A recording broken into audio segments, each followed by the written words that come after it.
Facebook has suffered yet another breach. Personal data of more than 500 million Facebook accounts has leaked online. Around 6 million Indians are victims of this leak. But that's not the only story here. Among the victims is Facebook founder and CEO Mark Zuckerberg. His phone number is out in the open. If you use Facebook, it's possible that your personal data has been leaked. That means your name, location, your Facebook ID, birthday, bio, and even your phone number could be out in the open. Personal data of 533 million Facebook accounts has been leaked. Facebook says it's old news and that all this data was scraped up in 2019, when a vulnerability left user data exposed.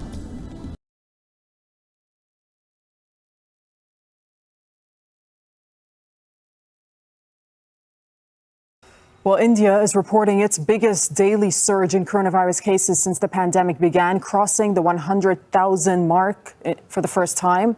The majority emerged in the state of Maharashtra. That's home to India's financial capital, Mumbai. An evening curfew is being tightened there, and the lockdown will be enforced over the weekends. 7 other states are also reporting a steep rise. Hundreds of infections with virus variants from the UK, South Africa, and Brazil are being reported.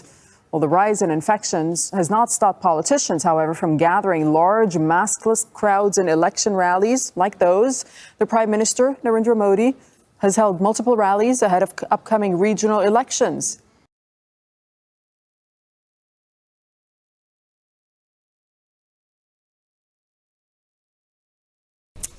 And diplomats from the world's most powerful countries are meeting in Austria's capital, Vienna, today for talks aimed at salvaging the Iran nuclear deal. US President Joe Biden's administration wants to revive the accord, but has said that requires negotiations. Now, Iran is refusing direct talks, calling for sanctions to be lifted first. European nations will mediate between the two sides. A 2015 agreement to limit Iran's nuclear program collapsed after then-President Donald Trump withdrew and reinstated sanctions on the country.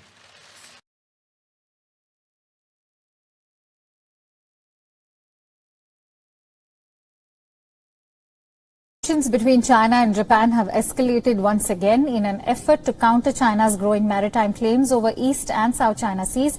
Japan has now sent a military destroyer to gather and track information on Chinese Navy. The move came after Japanese authorities spotted Chinese carriers in Miyako Strait near the disputed region of Okinawa on Saturday.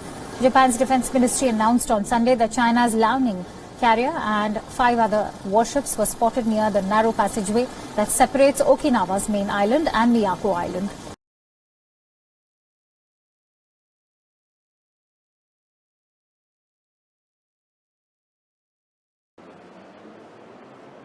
North Korea will not be a part of this year's Summer Olympics in Tokyo. That's according to the country's sports ministry on Tuesday, which said it was due to concerns over the global health crisis. Japan's Chief Cabinet Secretary Katsunobu Kato said on Tuesday the country will continue to work on infection control ahead of the Games so that many countries and regions can participate. The last time Pyongyang missed the Summer Games was back in 1988 when it boycotted South Korea amid the Cold War. And while technically still at war, since it ended in a truce, South Korea's President Moon Jae-in had hoped to see the Games used as a catalyst to revive stalled peace talks.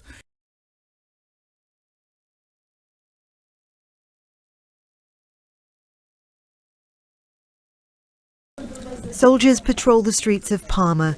Army commanders say the military is back in control of the town nearly 2 weeks after it was seized by armed groups. We cleared the last area this morning and it's completely safe. In the next few hours, if we need to bring in any planes with food for the population, that can be done with no problem. It is secure. There's not much left of Parma. Buildings including the town's hospital, the state prosecutor's office, banks and shops are badly damaged. And soldiers have the grim task of covering up dead bodies lying on the street.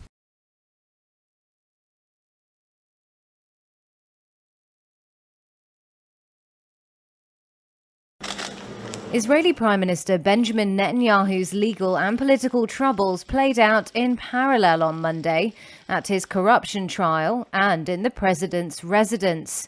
Netanyahu appeared at a Jerusalem district court at the start of a corruption trial. The Prime Minister has pleaded not guilty to charges of bribery, breach of trust and fraud. His appearance comes as Israel's President, Reuven Rivlin, began consulting with party heads on who might form the next coalition government. A toss-up after the March 23 election, the fourth in 2 years, gave neither Netanyahu nor his rivals a clear mandate.